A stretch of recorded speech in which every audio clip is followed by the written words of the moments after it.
Okay, so welcome back to another video. Haven't had too many coming up lately. It's that kind of the year, that kind of time of the year, I think. They don't tend to release too many speakers in summer. So yeah, we kind of had slow releases, but here we've got the Ultimate Ears Wonderboom 4, which is kind of like just a slight improvement over the Wonderboom 3 and kind of like the same that was from the 2. So nothing mad here, but obviously they're very, very popular speakers, and I've never actually reviewed a Wonderboom before, ever, so this is my first one on the channel. I thought it would be a good time to get one up, obviously, especially seeing as it is new. So I'm not really going to speak about the improvements over the 3rd gen because I've never really had it, and I'm sure, to be honest, there's very little. So I'm just going to speak about it, as a speaker itself, and then maybe we'll do some comparisons to some Soundcore speakers later on as well, if that's something you'd be interested in. But yeah, I'll go through the specs first. Retails for £90 here in the UK at the moment from the Ultimate Ears website, so it is relatively pricey for a speaker of this size. Obviously, it's literally hand kind of thing. I did kind of relatively recently review some Skull Candy speakers, which were about the same size but were more like £35. So shame I don't have one of those here to compare, but yeah, we are looking at the pricier end of speakers of this size. Battery life, we're looking at 14 hours, which is very impressive, and I think it's a couple hours at least over the 3rd gen. So yeah, 14 hours of life from something this small. It's impressive that they managed to fit a 360 driver in here and the battery that can last 14 hours. So yeah, that's quite cool. It's IP67 rated, as you'd kind of expect for these kind of speakers. It's also been drop tested up to 5 foot or 1.5 meters, so you're pretty much fine to just kind of do what you want with it to an extent. It's about as rugged as a Bluetooth speaker is ever really going to get. It's got 40 meters of wireless range on the Bluetooth, so should be able to walk a decent way from it. If you've got your phone in your pocket and it won't start cutting out like speakers used to do a couple of years ago. They've got much better for that recently. Obviously there is still a limit, but 40 meters should be enough. You probably won't be able to hear the speaker much after 40 meters anyway. Yeah, it does weigh 420 grams, so nice and light. You can just throw it in a bag, you won't really notice it's there, and then you can get it out and play music for 14 hours, so that's pretty cool. They do state that it's 86 decibels dBc inside, and then if you use the outdoor button on the bottom outdoor here, boost. there we go, outdoor boost or podcast mode they call it, because basically all it does is kind of take a bit of the bass away and ups the treble a bit. So yeah, it's not it's not quite as clever as they'd make it out to be. You don't really want to use it, you definitely don't want to use it inside because it kind of just ruins the quality of the music, and outside it Podcast mode. oh okay, there's 2 actually, yeah, so outdoor Standard and mode. podcast, but in my experience they don't make too much difference. It's just making the bass a bit quieter, preserving the battery life that way, and making the actual volume a bit louder so you can hear it outside a bit better. But yeah, still a nice feature to have.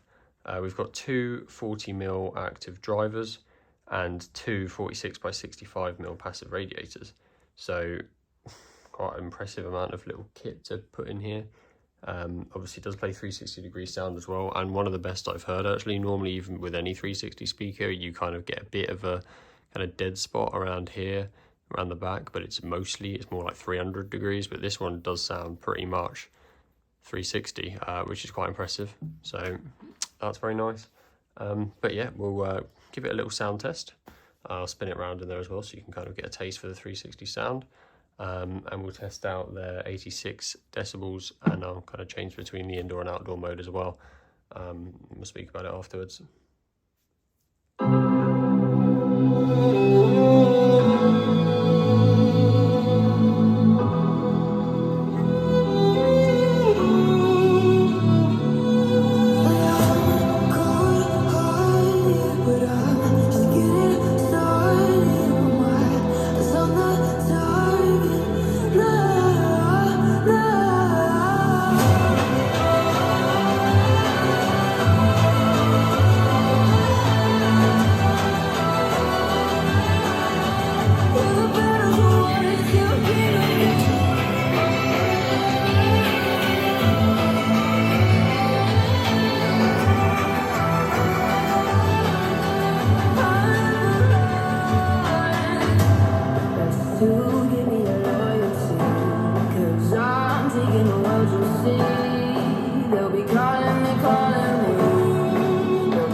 Cool. Okay.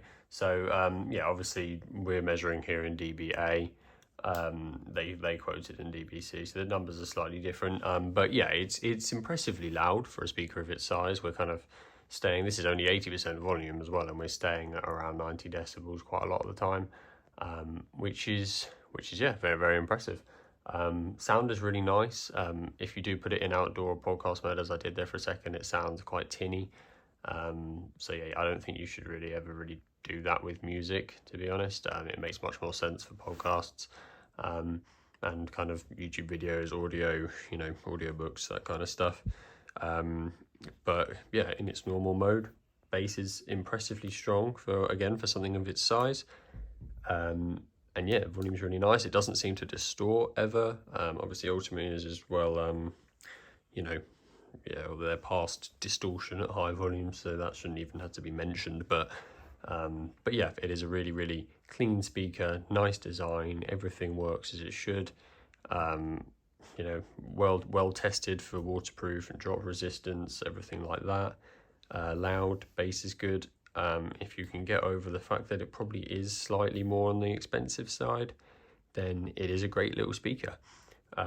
Yeah, I can't say how it compares to the Wonderboom 3, unfortunately, because I have never had one or even seen one in person. But for someone kind of starting on the 4th generation, it's a great all-rounder, great little speaker. And obviously you can't put behind you how small it is and how light it is as well. You could throw it pretty much anywhere and you'd never really notice it was there. And there's a lot to be said for that, because yeah, carrying around some kind of big JBL boombox with you or something like that is not what everyone wants to do. So yeah, there's definitely a market for this speaker, and it's definitely one of the best in its size, albeit maybe £20 too expensive. But you pay for the brand a little bit, you pay for the app and the features and stuff like that. But yeah, let me know, would you get this or would you opt for something else?